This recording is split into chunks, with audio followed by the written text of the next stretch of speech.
오늘의 주요 뉴스입니다. 독감 백신을 맞고 숨진 사람이 36명으로 집계됐습니다. 제조 번호가 같은 백신을 맞고 숨진 사례는 4건, 모두 8명으로 어제보다 2건이 더 늘었습니다. 잠시 뒤 질병관리청이 독감 백신 접종을 계속할지 여부를 발표합니다. 일부 지자체와 병원은 이미 백신 접종을 중단하는 등 현장에선 혼선이 빚어지고 있습니다. 추미애 장관의 라임 수사 합동 감찰 지시가 수사에 영향을 미칠 것이라는 우려와 함께 위법 논란이 일고 있습니다. 청와대는 윤 총장이 국감에서 대통령을 거론하자 내부적으로는 부적절하다는 판단을 내린 것으로 전해졌습니다. 코로나19 이후 캠핑장을 찾는 사람이 늘면서 예약 경쟁이 치열한데 이를 노린 사기가 기승입니다. 캠핑장 주인으로 행세하며 예약금만 받아 가로채는 건데 잡기도 쉽지 않습니다. 사기 피해를 입지 않는 방법을 알려드립니다. 미 대통령 선거가 10여일 앞으로 다가온 가운데 바이든 민주당 후보가 북한 김정은 위원장이 핵 능력을 축소한다고 약속하면 만날 수 있다고 밝혔습니다. 트럼프 대통령은 김 위원장과의 좋은 관계를 내세우며 자신이 북한과의 전쟁을 막았다는 기존의 입장을 되풀이했습니다. 국내 배달앱 1, 2위 업체인 배달의 민족과 요기요가 생필품 배달 판매에 직접 나서자 일반 편의점과 동네 마트 매출이 급감하고 있습니다. 코로나19 위기를 겨우 버티고 있는 동네 상권이 위협받고 있지만 정부는 마땅한 대책을 내놓지 못하고 있습니다.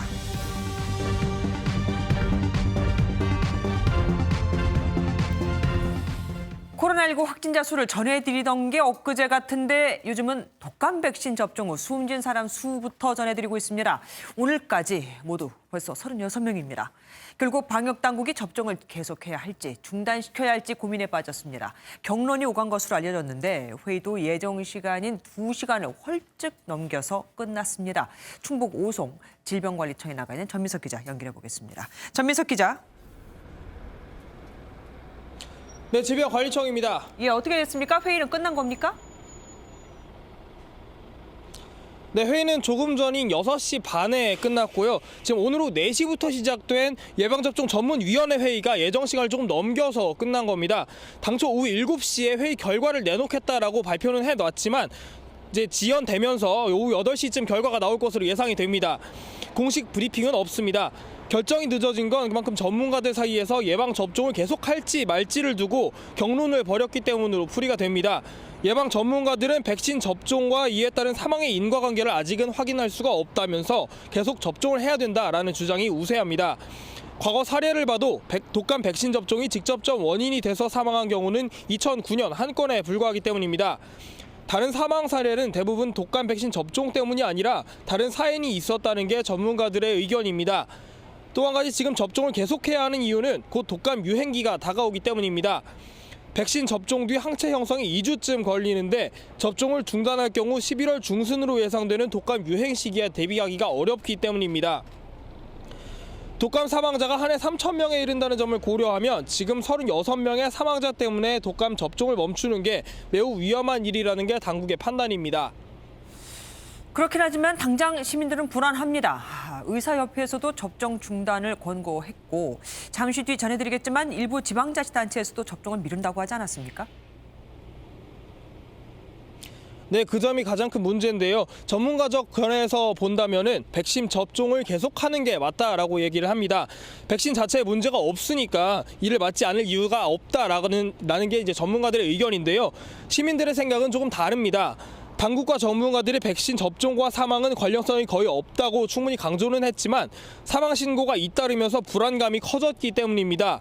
시민들의 불안감을 고려해서 일시적으로 접종을 중단하고 혹여 문제가 될 수 있는 백신들을 회수해 추가 검증을 하는 게 좋지 않겠냐는 의견이 있는 것으로 전해졌습니다. 일단 회의는 조금 전인 6시 반쯤 끝났고요. 질병관리청이 곧 전문가 회의 결과를 내놓을 예정이어서 잠시 뒤 다시 전해드리도록 하겠습니다. 지금까지 질병관리청에서 MBN 뉴스 전민석입니다. 조금 전에 말씀드렸듯 독감 백신 접종 후 사망 신고된 사례는 오늘 오후 1시 기준으로 36명입니다. 하루 만에 11명이나 늘은 거죠. 이 중 2명은 중증으로 신고한 뒤에 숨졌습니다. 질병관리청은 이들에 대해 백신 예방접종과의 연관성이 밝혀지지 않은 단순 신고라고 설명했습니다. 박능후 보건복지부 장관도 오늘 MBN 뉴스와이드에 나와 현재 백신 접종을 한 사람이 지난해보다 20% 정도 늘었다고 했습니다. 접종자 1,600만 명 가운데 36명이 숨진 거고 이들의 사망 원인도 백신이라고 단정하기에는 어렵다는 건데 전문가적, 과학적 이런 견해와 상관없이 어쨌든 시민들은 무섭고 불안합니다. 안진우 기자가 보도합니다. 부산에 사는 80대 여성이 독감 백신을 접종한 뒤 숨졌습니다. 이 여성은 나흘 전 대구의 한 병원에서 독감 주사를 맞았습니다. 집으로 돌아온 뒤 오늘 새벽 호흡 곤란 증세가 나타났고 가족들이 발견해 병원으로 옮겼지만 숨졌습니다. 독감 백신 접종 후 이상 반응 신고도 잇따르고 있습니다.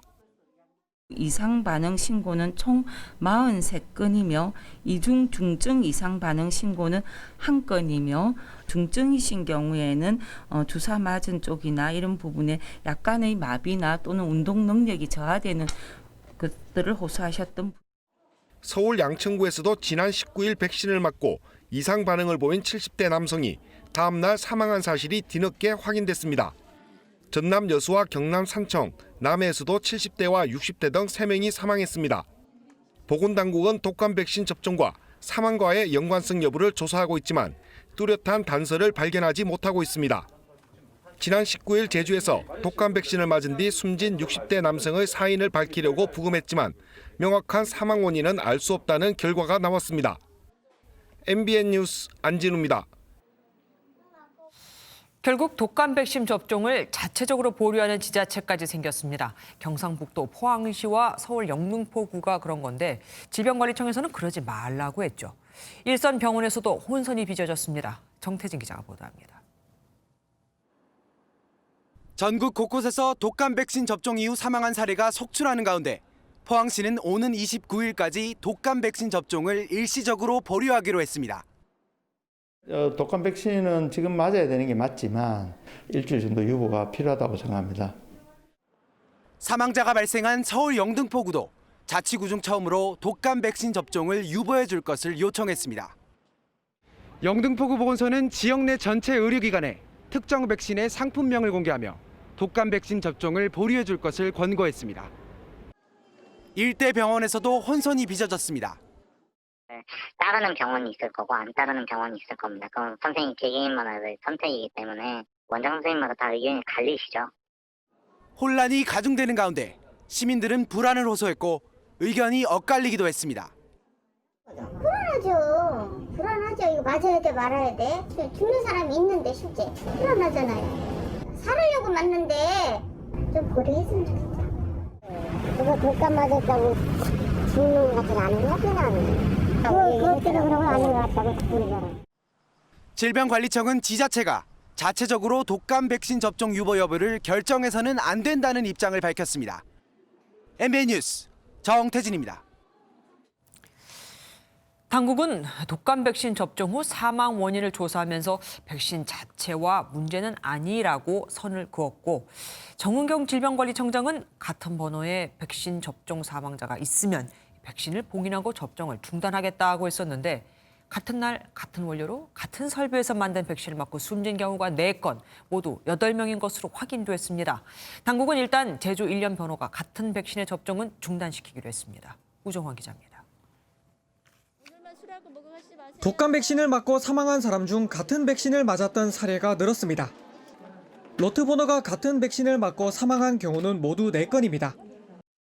로트 번호는 같은 날 같은 원료로 같은 설비에서 생산한 백신에 붙는 제조 번호로 사실상 같은 종류의 백신이라는 의미입니다. 3번과 19번 사망자, 5번과 20번 사망자가 같은 로트 번호 백신을 맞았고 11번과 22번, 13번과 15번 사망자까지 모두 2명씩 4쌍이 같은 로트 번호 백신을 맞았습니다. 앞서 정은경 질병청장은 사망자가 맞은 백신이 모두 로트 번호가 달라서 특정 제품이 이상을 일으켰다고 보기 어렵다고 말했습니다. 다만 같은 로트 번호 백신을 맞고 사망한 경우가 나오면 백신을 봉인하고 접종을 중단하겠다고 말했습니다. 만약에 동일 제조 공정이나 같은 그 로트에서 추가로 사망자나 이상 사례가 나온다, 이러면 어떻게 하실 건가요? 그렇게 되면은 먼저 그 로트에 대해서는 봉인 조치를 하고 접종을 중단하면서 식약처에 재검정 요청을 해서 백신 제품에 대한 검정을 하도록 되어 있는 상황입니다. 전문가들은 한 개 로트에서 15만 병의 백신이 생산되기 때문에 같은 로트에서 2명의 사망자가 나온 건 우연일 수 있다는 견해가 우세합니다. MBN 뉴스 우종환입니다. 독감 백신과 관련한 이슈들이 계속해서 터져나오고 있죠. 궁금증도 늘어만 갑니다. 보건복지부 출입하는 강대엽 기자와 알아보도록 하겠습니다. 어서 오십시오. 독감 백신 접종을 할지 말지 전문가 회의 결과 어떻게 나왔습니까? 네, 회의는 오후 6시 35분쯤 끝났지만 아직 발표는 나오지 않고 있습니다. 기존에 6시에 회의를 끝내고 7시에 발표할 예정이었지만 이 발표도 8시로 미뤄졌습니다. 그만큼 내부적으로 이견도 있고 정리할 부분도 많았다는 거죠. 네. 아직 발표는 나오지 않았지만 정부는 계속해서 문제가 없다는 입장을 밝혀왔었습니다. 백신 자체에 문제가 있다면 해당 백신을 맞은 사람들에게 이상 반응이 다수 나타나야 하고 또 이송 과정에 문제가 있다면 해당 지역에서 이상 반응이 다수 나타나야 하는데 둘 다 아니라는 게 그동안의 방역 당국 설명입니다. 물론 제조번호가 같은, 그러니까 같은 날 같은 공장에서 생산한 제품을 맞고 사망한 사람들도 있었죠.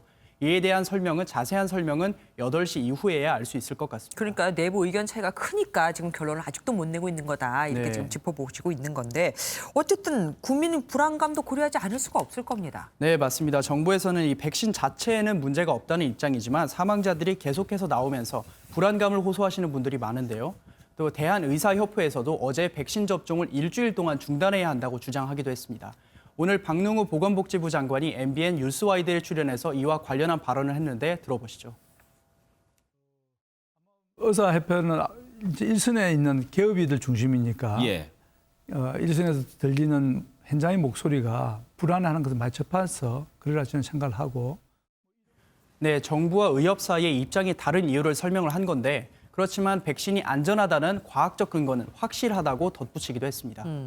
백신 이 이상 반응, 그러니까 우리가 부작용이라고 얘기하죠. 네. 이런 이상 반응을 신고하는 건수도 굉장히 많이 늘었더라고요. 네, 대전시의 경우를 설명을 해드리면요. 백신 접종 이후에 발열과 오한, 구토 증상이 생겼다는 신고가 나흘 동안 52건이나 들어왔습니다. 지난해엔 14건이 있었는데 4배 가까이로 증가한 거죠. 네, 52건 중에 2건은 사망하신 거고요. 나머지 50건은 병원에 들러서 검사를 한 뒤에 당일 또는 다음 날에 퇴원을 하셨습니다. 독감 백신을 맞고 사망한 분들이 많다 보니 혹시 나도 이런 마음에 신고를 많이 하신 건데요. 네. 불안감이 확산하고 있는 모양새입니다. 물론 이런 뉴스를 보고 주저하실 필요는 없고요. 이상 반응이 있으면 우선 신고하시는 게 중요하다는 말씀도 드리겠습니다. 예. 그리고 우리가 코로나19가 막 확산될 때 가짜 뉴스가 꽤 많지 않았었습니까? 이번 독감 백신 관련해서도 가짜 뉴스가 꽤 많은 것 같아요. 네, 대표적인 루머는 무료 독감 백신이 중국산이라는 주장입니다. 한 온라인 커뮤니티에 중국산 독감 백신 맞고 9명 사망이라는 글이 올라왔는데요. 백신이 중국산이라는 확신이 든다면서 정부가 이익 사업으로 진행한다는 겁니다. 또 한 SNS 페이지엔 정부가 중공으로부터 3천만 명분의 백신 수입을 결정했고 강제 접종시킨다는 주장도 떠돌았습니다. 네, 하지만 전혀 사실이 아닙니다. 올해 무료 독감 백신 사업에 참여한 제조사와 수입사는 7곳인데요. 이 중 6곳은 국내에서, 나머지 1곳은 프랑스에서 제조합니다. 유료 접종에 대해 얘기를 말씀드리면 제조사가 3곳인데 2곳은 국내, 1곳은 독일에서 생산을 합니다. 즉 무료든 유료든 국내에서 유통되는 백신 중엔 중국산이 없는 거죠. 야, 중국이라는 말 언제 적인지 잘 모르겠네요. 인도에서 백신을 접종받고 수백 명이 숨졌다. 뭐 이런 얘기도 있던데 물론 루머겠죠. 네, 온라인 커뮤니티와 블로그 등에 올라온 글인데요. 빌 게이츠 재단에서 아이들에게 백신을 주입했는데 수천 명이 장애를 얻고 또 수백 명이 사망했다는 내용입니다. 하지만 역시 근거가 없는 주장일 뿐이고요. 인도 정부 조사 결과 사망자들이 7명이 있긴 했지만 백신과의 관련성은 없는 걸로 결론이 났습니다. 예, 알겠습니다. 지금까지 강대엽 기자 함께했습니다. 법원이 독감 예방 접종을 받고 희귀병에 걸린 남성에게 정부가 피해 보상을 해주라고 판결했습니다. 예방 접종을 받고 나서 불과 10여일 뒤에 발병한 만큼 연관성이 충분하다고 본 겁니다. 요즘 독감 백신 뉴스가 많은데 그래서 더 집중이 되는 소식입니다. 김지영 기자가 보도합니다. 70대 남성 A씨는 2014년 10월 경기도의 한 보건소에서 독감 예방접종을 받았습니다. 그런데 10여일 뒤 다리에 힘이 빠지는 증상으로 병원을 찾았고 길랭발의 증후군 진단을 받았습니다. 마비를 일으키는 신경계 질병으로 예방접종이나 감염 등에 의해 발병하는 것으로 알려졌습니다. A씨는 질병관리청에 예방접종 피해 보상을 신청했지만 예방접종과 질병 간 관련성이 인정되지 않는다며 신청을 기각했고 이의 신청도 받아들이지 않았습니다. 먼저 앓고 있던 과민성 대장증후군이 질병의 원인일 수 있다는 이유에서입니다. A씨는 소송을 냈지만 1심 재판부는 소송 제기 기간이 지났다며 각하 판결하면서 예방접종을 원인으로 보기 어렵다고도 덧붙였습니다. 그러자 A씨는 1심에서 소송 기간이 문제가 된 점을 고려해 청구 내용을 변경했고 항소심에서 판결이 뒤집혔습니다. 재판부는 예방접종과 길랭발의 증후군 사이 시간적 밀접성이 있고 연관성이 있다는 추론이 의학 이론상 불가능하지 않다고 판단했습니다. 다른 일반적인 사례에 적용하기는 좀 어려울 것으로 보이고요. 길랑발의 증후군의 특성과 시간적 밀접성을 함께 고려한 판결이라고 보여집니다. 독감 예방접종 이후 갑자기 희귀병에 걸린 지 6년 만에 A씨는 보상을 받게 됐습니다.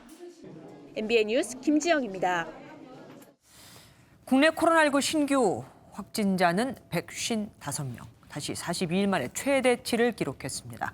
요양시설에서 집단 감염이 계속 늘고 있기 때문인데 남양주시 요양원에서는 무려 35명이 확진됐습니다. 김민수 기자가 취재했습니다. 경기도 남양주시의 한 요양원 건물 주차장에 구급차가 들어섭니다. 어제 하루 입소자와 종사자 등 확진자 35명이 나와 코호트 격리 중인 건물에서 방역 조치가 이루어지고 있습니다. 코호트 조치가 이뤄지면서 방역 당국은 건물 입구에서부터 외부인의 방문을 통제하고 있습니다. 지하 1층, 지상 2층 규모의 건물에는 요양원 7개가 빽빽하게 입주해 있습니다.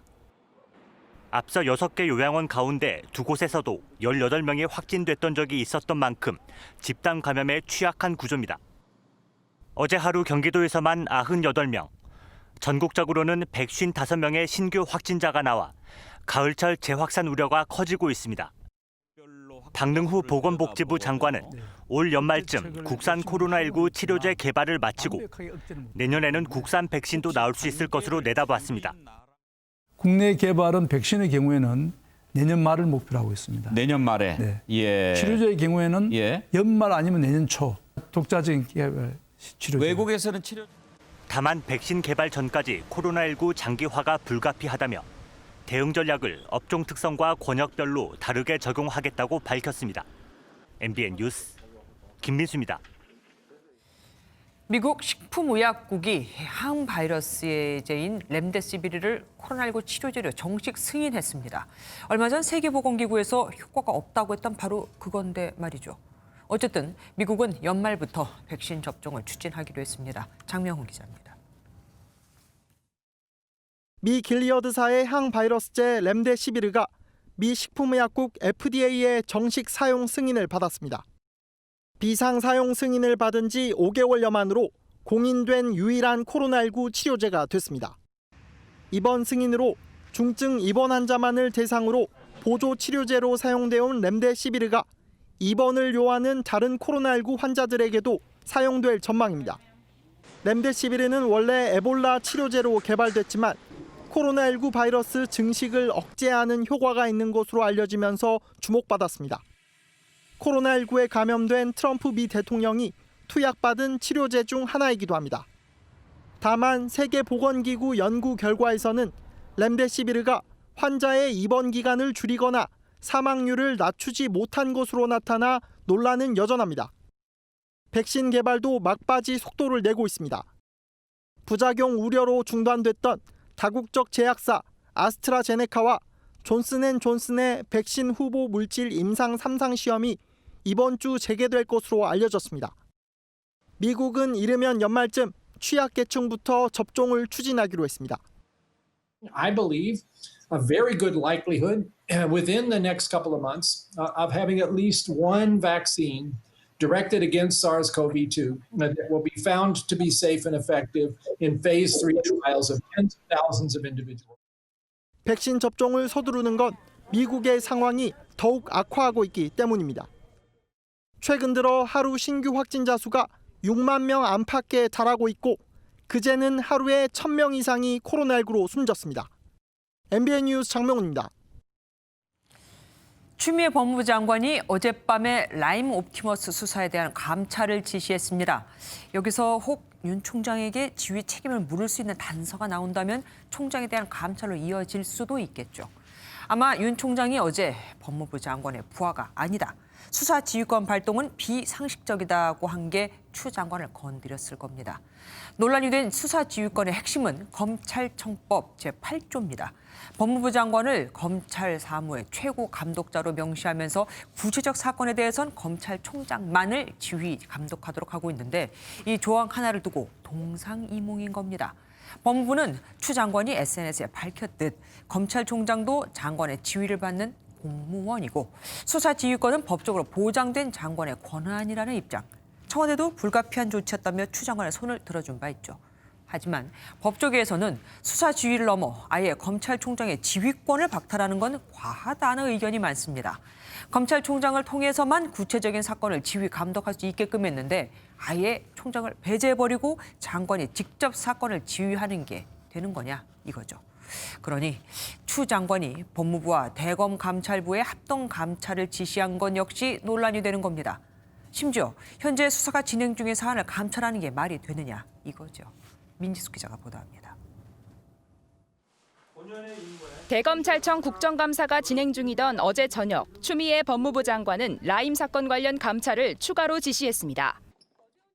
이번에는 대검찰청 감찰부와 함께 합동 감찰에 나서겠다고 밝혔습니다. 국정감사장에서 제기된 여러 의혹에 대한 진상규명이 필요하다는 이유였습니다. 법무부는 김봉현 전 대표의 옥중 편지가 공개된 지난 16일 이후 감찰을 진행 중인데 그 범위를 확대하겠다는 겁니다. 하지만 대통령령상 법무부 감찰은 구체적 사건의 수사에 관여할 목적으로 할 수 없도록 규정돼 있는 만큼 지시가 위법하다는 지적도 나옵니다. 수사들이 지금 박진감 있게 지금 진행이 되고 있는데 수사나 소추에 관여하는 것으로 보여질 우려가 많이 있고요. 한 검찰 관계자는 형사사법을 수십 년 이상 후퇴시키는 황당한 발상이라고 강력 반발했습니다. 하지만 법무부 관계자는 이번 감찰은 수사가 아닌 징계 목적일 뿐인 만큼 문제되지 않는다고 설명했습니다. 윤 총장에 대한 감찰 가능성에 대해서도 수사검사와 보고 과정에 관한 감찰일 뿐이라며 일축했습니다. 한편 법무부는 라임 사건 수사를 지휘해온 박순철 남부지검장이 사의를 표명한 지 하루 만에 이정수 대검 기획조정부장을 후임으로 임명했습니다. MBN 뉴스 민지숙입니다. 어제 대검찰청 국정감사의 여파가 크죠. 민주당 이낙연 대표는 검찰총장의 발언과 태도는 검찰개혁이 왜 얼마나 어려운지 드러냈다고 밝혔고 국민의힘은 추미애 법무부 장관의 사퇴와 고발을 언급했습니다. 검찰총장을 수사에서 배제하는 게 말이 되냐 이겁니다. 조창훈 기자입니다. 더불어민주당은 윤석열 검찰총장이 수사지휘에 반발한 것에 대해 공수처 설치의 시급성을 증명하는 것이라며 강하게 비판했습니다. 대통령의 판단도 부정하고 국민의 대표가 행정부를 통제한다는 민주주의 기본 원칙도 무시하는 위험한 인식을 드러낸 것입니다. 윤 총장의 이른바 부하 발언도 정면 반박했습니다. 정부 조직법상 검찰청은 법무부 소속의 관청이고 검사는 법무부 장관의 지휘 감독을 받습니다. 노웅래 최고위원은 윤 총장이 기어코 선을 넘었다며 사퇴를 요구했고 경찰 출신인 황운하 의원은 대검의 해체 수준의 축소를 주장했습니다.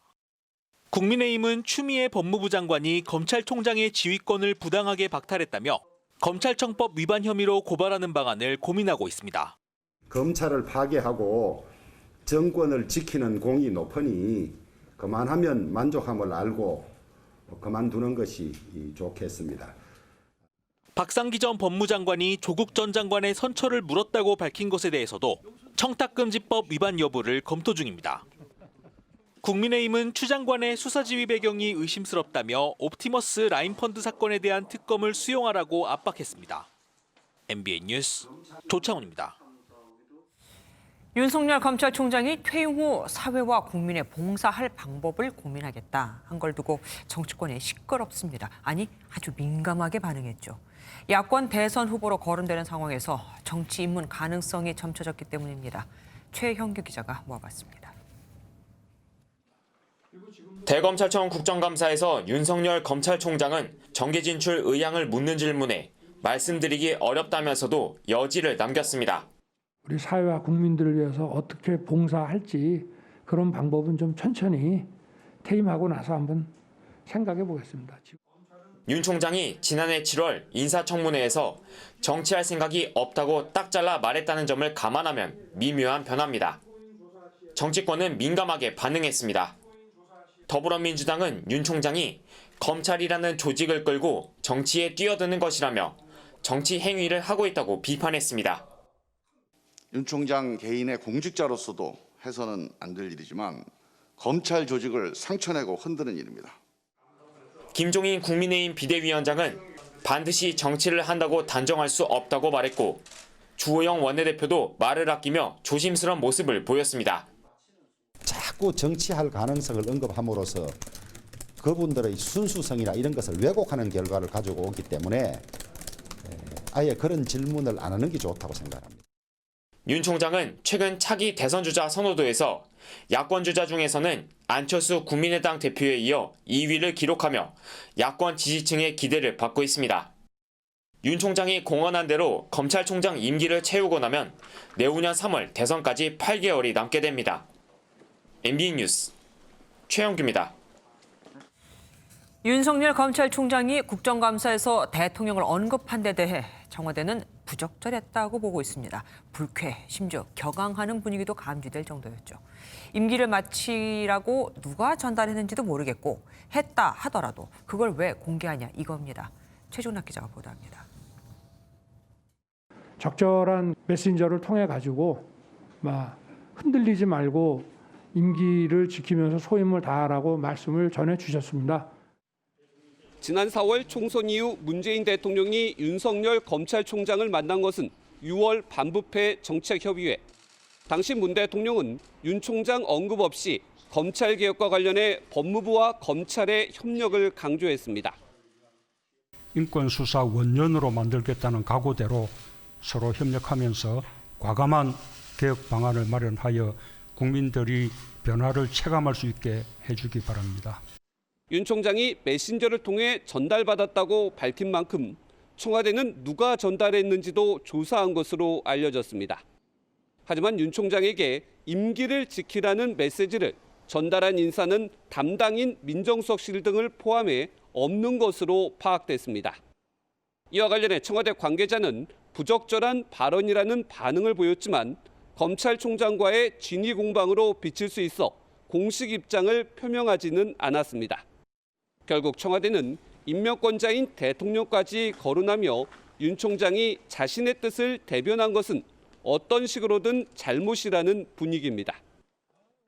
특히 추미애 장관의 수사권 지휘가 불가피했다는 청와대 대변인의 공식 입장을 윤 총장이 위법이라며 정면으로 반박한 만큼 문 대통령의 선택에도 관심이 집중됩니다.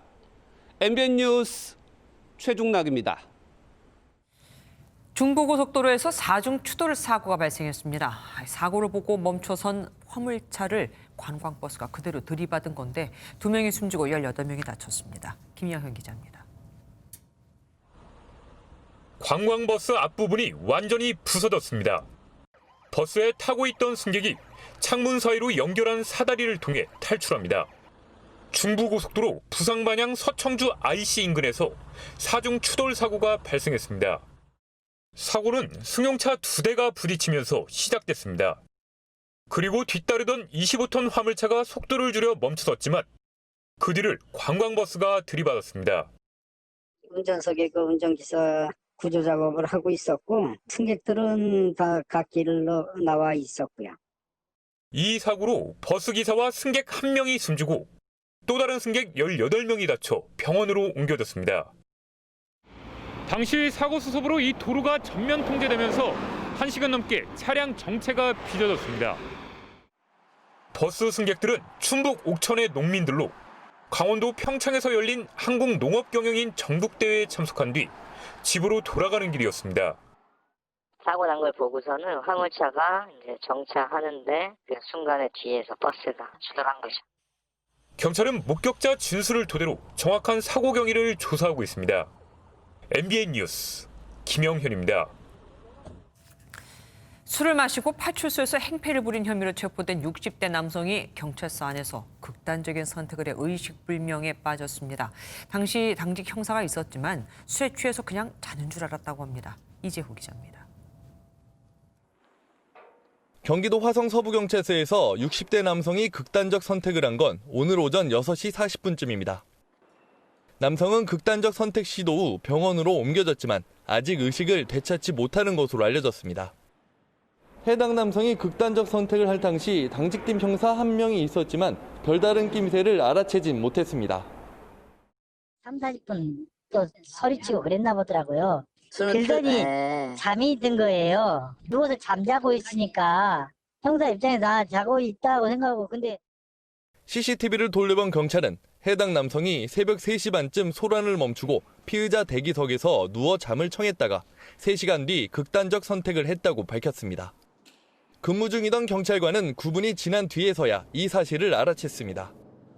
당직팀 형사는 보통 4명이 근무하지만 당시에는 출동 상황 등이 있어 1명만 자리를 지킨 것으로 파악됐습니다. 해당 남성은 파출소에서 소란을 피우다 경찰서로 인계됐는데 과거에도 처벌된 적이 있는 것으로 알려졌습니다. 술이 취해가지고 돌려보냈는데도 불구하고 다시 와서 그 전에 공무집행방해로 입건된 적이 한 번 있어요. 그거를 이제 항의하고 막 소란을 피우니까 저희가 이제 입건합니다. 관리 소홀 논란이 일자 경찰은 당시 근무자가 피의자 관리를 제대로 했는지 감찰 조사에 착수했습니다. MBN 뉴스 이재호입니다. 설악산과 오대산의 단풍이 절정에 이르면서 평일에도 탐방객이 북적이고 있습니다. 이번 주말엔 산을 찾는 사람이 수만 명에 달할 것으로 예상이 될 정도죠. 사회적 거리두기는 잘 지켜지고 있는지 윤기란 기자가 다녀왔습니다. 설악산이 울긋불긋 단풍으로 물들었습니다. 정상에 올라온 등산객들은 산 아래 펼쳐진 빼어난 절경을 감상하고 하나같이 예쁘게 물든 단풍을 스마트폰에 담느라 여념이 없습니다. 코로나 때문에 집에서 있다가 이렇게 시원한 단풍 철이라서 저희가 이제 여행을 동생과 같이 나왔거든요. 너무 시원하고 단풍이 절정을 이루면서 지난 주말 5만여 명이 찾은 설악산엔 평일 이른 시간에도 탐방객의 차량이 빼곡한 모습입니다. 대부분 방역 수칙을 잘 지키지만 일부는 사람이 많은 곳에서도 마스크를 턱까지 내리거나 아예 쓰지 않고 다니는 탐방객도 눈에 띕니다. 불안하지 않으세요? 사람들이 좀 많아가지고. 국립공원공단은 산을 찾지 않더라도 설악산과 오대산, 내장산 등 단풍 명산을 온라인으로 볼 수 있는 서비스를 제공하고 있습니다. 실제 여행을 온 것처럼 랜선을 통해 실시간으로 가을 단풍을 감상하실 수 있습니다. 그럼에도 이번 주말 산을 찾는 사람이 절정에 이를 것으로 전망되면서 탐방객 스스로 방역 수칙 준수가 코로나19 확산을 막을 중요 변수로 보입니다. MBN 뉴스 윤기란입니다. 코로나19 사태 이후 자연을 즐기면서 거리 두기 걱정도 적은 캠핑장이 큰 인기죠. 주말이면 자리 예약하기가 하늘의 별 따기만큼 어려울 정도라는데 이러다 보니 사기도 등장했습니다. 강세훈 기자가 취재했습니다. 여행도 비대면이 대세가 되면서 캠핑장을 찾는 사람들이 크게 늘었습니다. 코로나 때문에 비대면 활동을 해야 하는데 그런 면에서는 캠핑이 제일 좋지 않나 해가지고 주말은 한 달 전에 예약하려 해도 자리가 없을 정도입니다.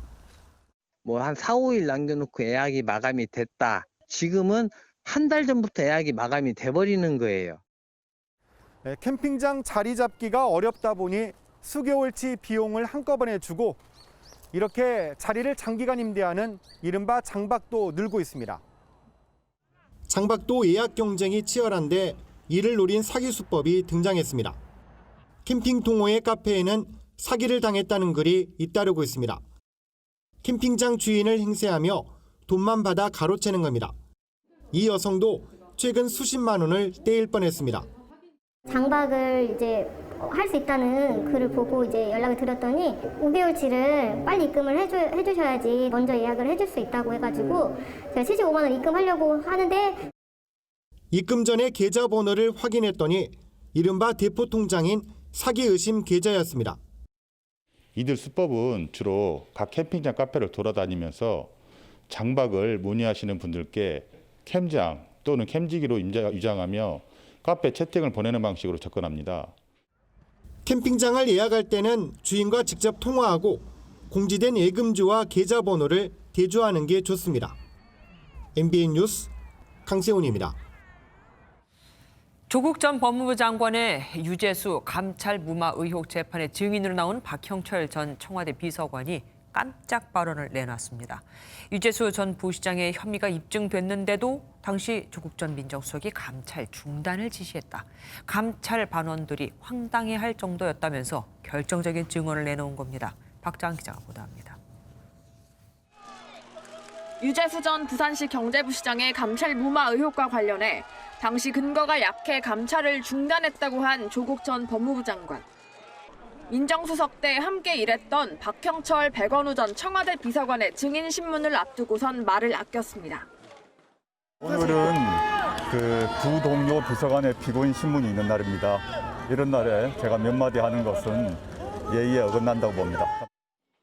그런데 재판에 출석한 박 전 비서관은 유 전 부시장의 휴대전화 포렌식 등으로 이미 1,000만 원이 넘는 비위 혐의가 입증됐는데 이를 조 전 장관에게도 보고했다고 털어놨습니다. 무상으로 받은 골프텔은 여자 문제 등 사적인 프레임을 씌웠고 미국 왕복 항공권 등은 관련 자료를 내지 않아 근거 부족으로 봤다며 본인도 비위 근거를 축소하는 허위 답변서 작성에 관여했다고 증언했습니다. 한편 재판부는 조 전 장관에게 직무유기 혐의를 추가한 검찰의 공소장 변경 요청을 허가했습니다. 조 전 장관 측은 증인 신문도 끝나가는데 검찰이 이미 기소된 직권남용 혐의에 대해 확신하지 못하는 것 아니냐며 이를 비난했습니다. MBN 뉴스 박자한입니다. 국회 정무위 국정감사에서는 사모펀드 부실 감독에 대한 질타가 이어졌습니다. 증인으로 채택된 청와대 이모 전 행정관, 옵티머스에서 GOE를 맡았던 윤모 변호사의 아내죠. 이모 전 행정관이 불출석하자 야당은 국민 앞에 서는 게 두려운 거냐며 목소리를 높였습니다. 이기종 기자입니다. 옵티머스 펀드 의혹의 핵심 인물인 청와대 이모 전 행정관은 건강상의 이유 등으로 증인 출석을 거부했습니다. 야당은 펀드 가입 피해자들에 대한 최소한의 예의마저 없다고 비판했습니다. 옵티머스 지분의 9.8%를 갖고 있는 대주주입니다.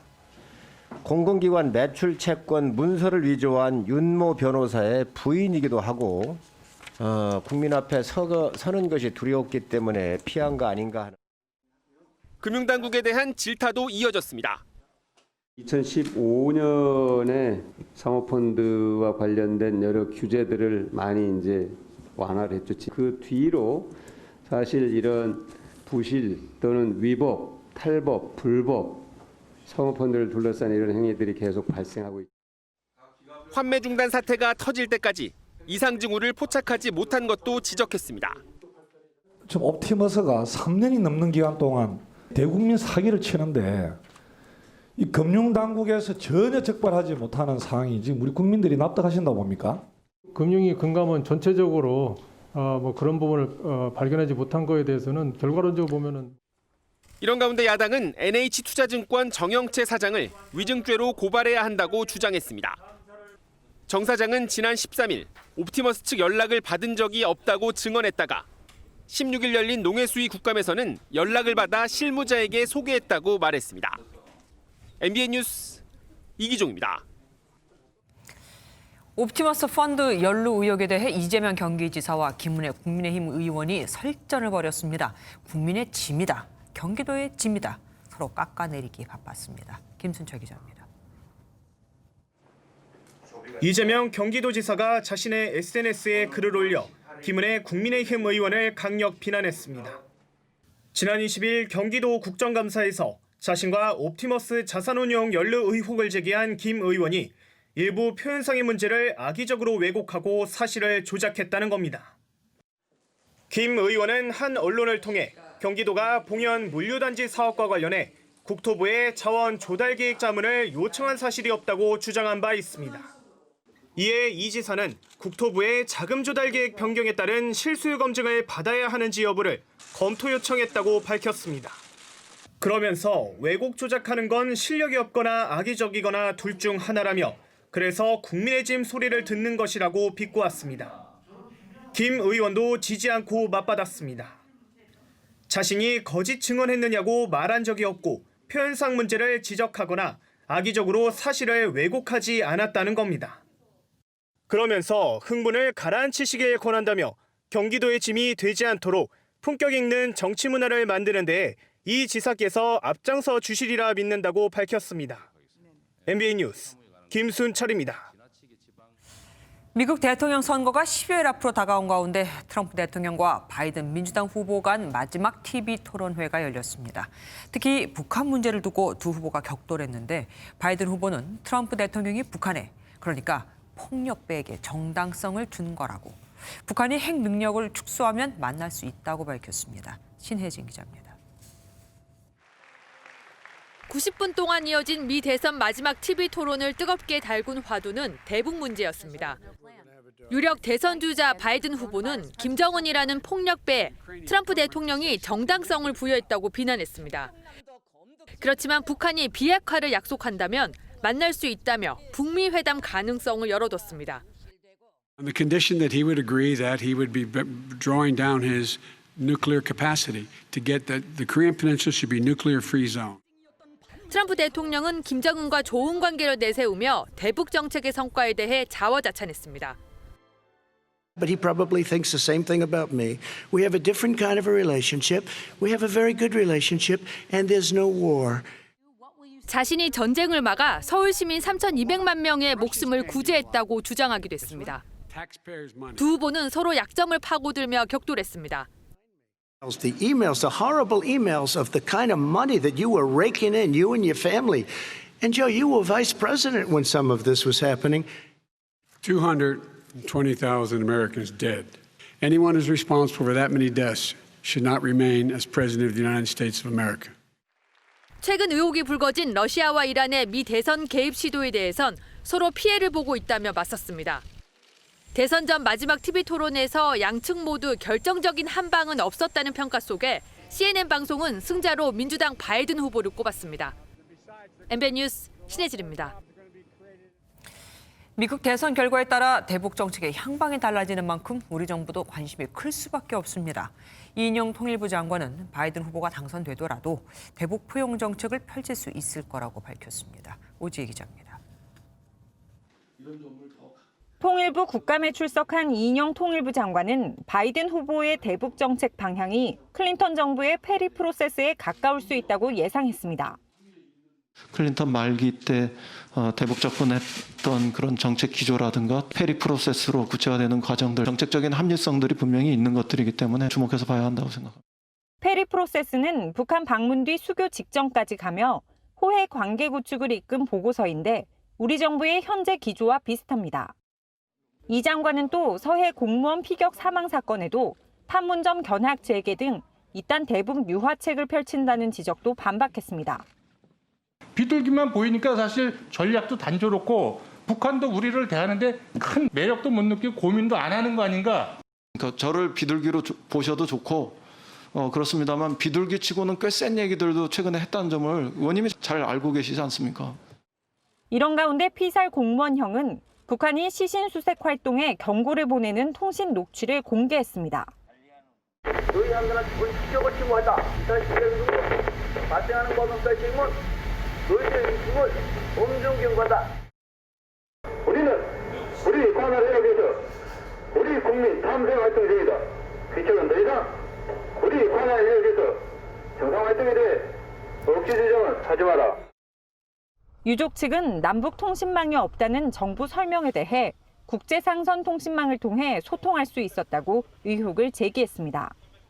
MBN 뉴스 오지혜입니다.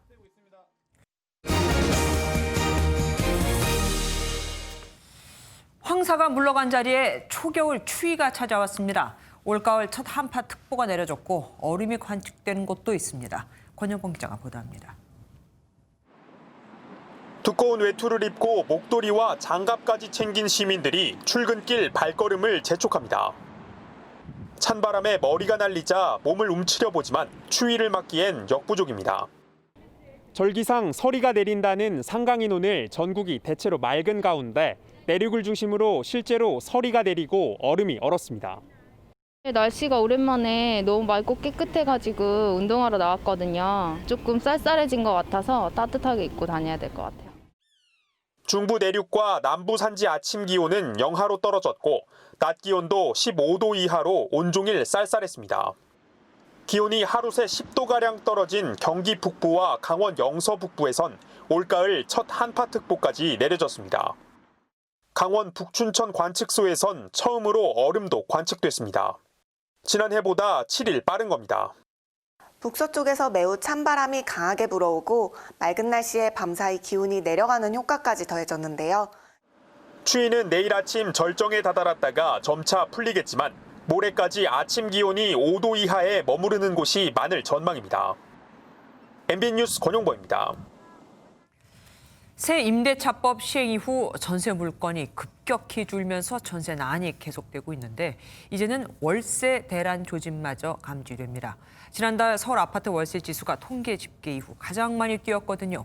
전세가 없으니 울며 겨자 먹기로 월세로 쫓겨가는데 이마저도 없는 겁니다. 정준 기자가 취재했습니다. 서울 성동구의 대단지 아파트입니다. 최근 전셋값이 급등하면서 반전세로 불리는 보증부 월세도 꿈틀대고 있습니다. 지난달에 이뤄진 임대차 계약 월세는 100만 원을 넘지 않았지만 최근 200만 원을 부르는 집주인까지 등장했습니다. 임대차 3법 이후에 전월세 물건이 확 줄었고요. 월세 같은 경우에는 최하 100만 원 이상이 대부분입니다. 서울 아파트 시장에서 전세난을 넘어 월세 대란 조짐이 보이고 있습니다. 지난달 서울 아파트 월세 지수는 1.31% 올라 2015년 관련 통계 집계를 시작한 이후 가장 많이 뛰었습니다. 이 같은 상승세는 7월 말 새 임대차법 시행 이후 가팔라졌습니다. 급격한 전셋값 상승분을 감당하지 못하는 세입자들이 울며 겨자 먹기로 월세를 떠안고 있다는 해석이 나옵니다. 시장에선 임대차 시장이 전세에서 월세로 빠르게 재편될 것이란 전망이 나옵니다. 저금리의 보유세 부담까지 커지면서 집주인들의 월세 선호 현상들이 두드러지고 있는데요. 장기적으로는 전세가 모두 사라질 가능성이 커 보입니다. 김현미 국토교통부 장관은 월세 세입자 부담을 덜기 위해 월세 세액공제를 확대하는 방안을 기획재정부와 논의하겠다고 밝혔습니다. MBN 뉴스 정주영입니다. 정부가 1주택 실거주자에 대한 재산세 감경 방안을 검토하는 이 와중에 서초구가 먼저 오늘 9억 원 이하 주택 한 채만 가진 가구에 대한 재산세 감경 조례안을 공표했습니다. 서울시는 지방세법을 어긴 거라며 법적 대응을 예고했습니다. 이현재 기자입니다. 서초구는 9억 원 이하 1주택 보유 가구에 대한 재산세 감경 조례안을 공표했습니다. 구내 전체 가구 중 절반 정도가 적용받아 한 가구당 평균 10만 원 정도 감면된다는 것이 서초구의 설명입니다. 전체 재산세 중 절반이 자치구 몫인데 이 중 50%를 깎는다는 것으로 재산세 총액 기준으로는 4분의 1이 감경되는 셈입니다. 이 조례안을 두고 서초구와 서울시가 대립 중인데 서울시는 서초구가 지방세법에 없는 9억 원 이하라는 과세 구간을 자의적으로 만들어 법을 어겼다고 주장합니다. 재산세 구간 설정을 임의로 하는 거 그거는 조세 법률주의에 맞지 않다. 그런 입장인 거고. 이에 대해 서초구는 과세 구간을 만든 게 아니라서 문제가 없다는 입장입니다.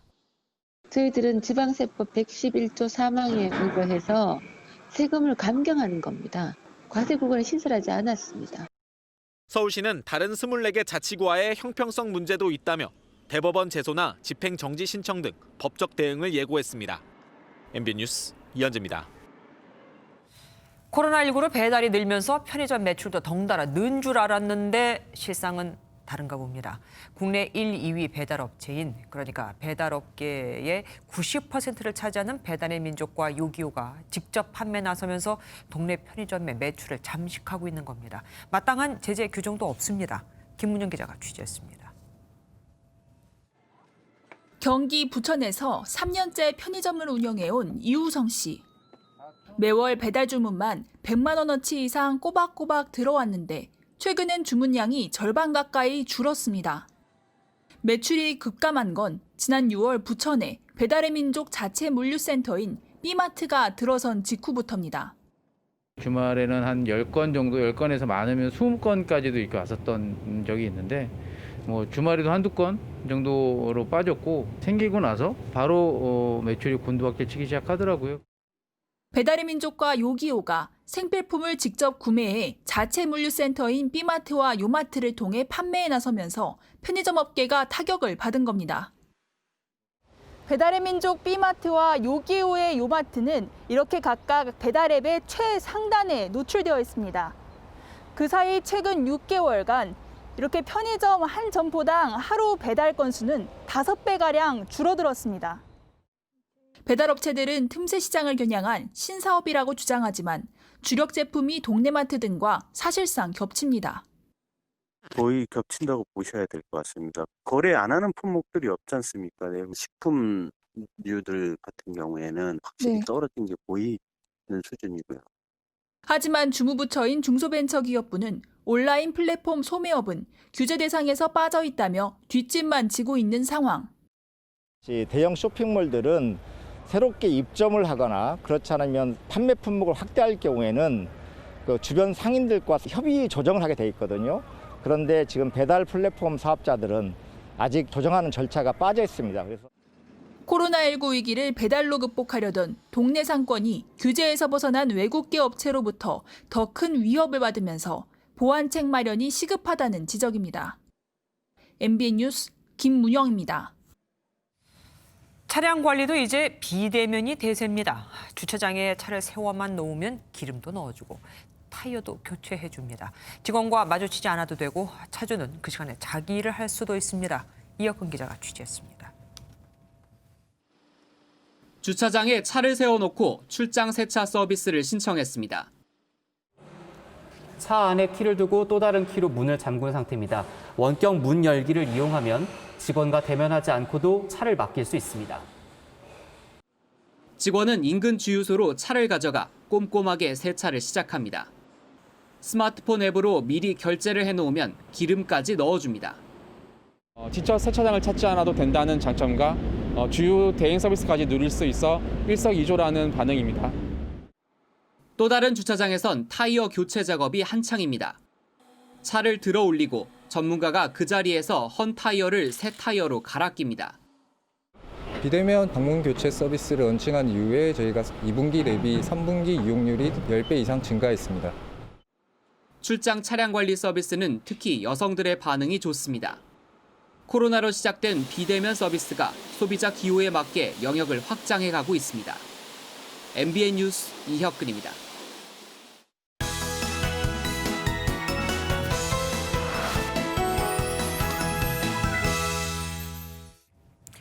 쉬운 말로 우리말로 오늘도 문화부 조희로 기자와 함께합니다. 어서 오십시오. 오늘은 어떤 단어들을 갖고 나오셨습니까? 네, 첫 번째 단어는 그린 스마트 미래 학교입니다. 어떤 단어인지 화면으로 먼저 확인해 보시겠습니다. 우리가 그린 스마트 미래 학교를 만든다는 것은 결국은 우리 아이들 한 명 한 명의 학습자의 삶을 보다 더 풍요롭게. 그러니까 뭐 환경, 교육 이런 거하고 연관된 것 같긴 한데 그린 스마트라고 하니까 도대체 무슨 말인지 모르겠습니다. 그렇습니다. 그린 스마트 미래 학교는 한마디로 학교를 친환경적이고 디지털 교육이 가능한 곳으로 만들겠다는 사업인데요. 태양광 등 친환경 에너지를 사용하고 교실에 와이파이나 교육용 태블릿 PC를 보급해서 디지털 교육이 가능하도록 하는 걸 뜻합니다.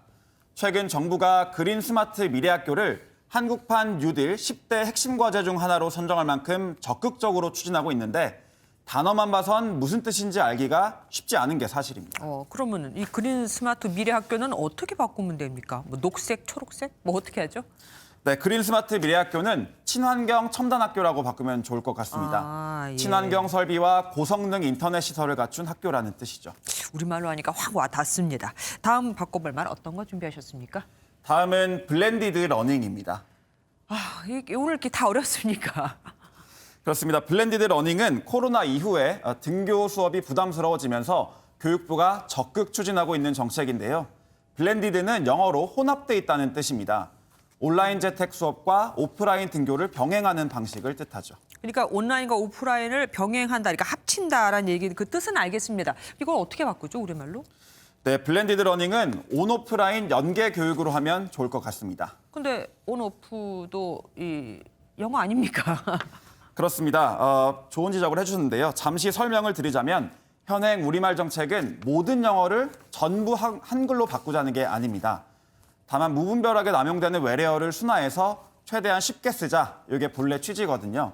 그래서 인터넷, 스마트폰, 버스, 택시와 같은 말처럼 온라인, 오프라인도 그대로 사용하시면 됩니다. 알겠습니다. 좋은 취지에 맞게 우리말 사용도 더 활성화돼야겠죠. 오늘도 함께해 주셔서 고맙습니다.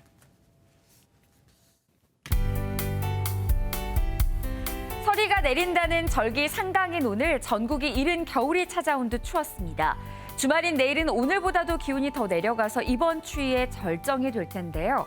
내일 서울의 아침 최저기온 2도, 대관령은 영하 4도로 이미 오늘 올가을 최저기온을 기록했던 지역들도 오늘보다 3도에서 4도가량 기온이 더 내려가면서 내일 아침 또다시 올가을 최저기온을 경신하겠습니다.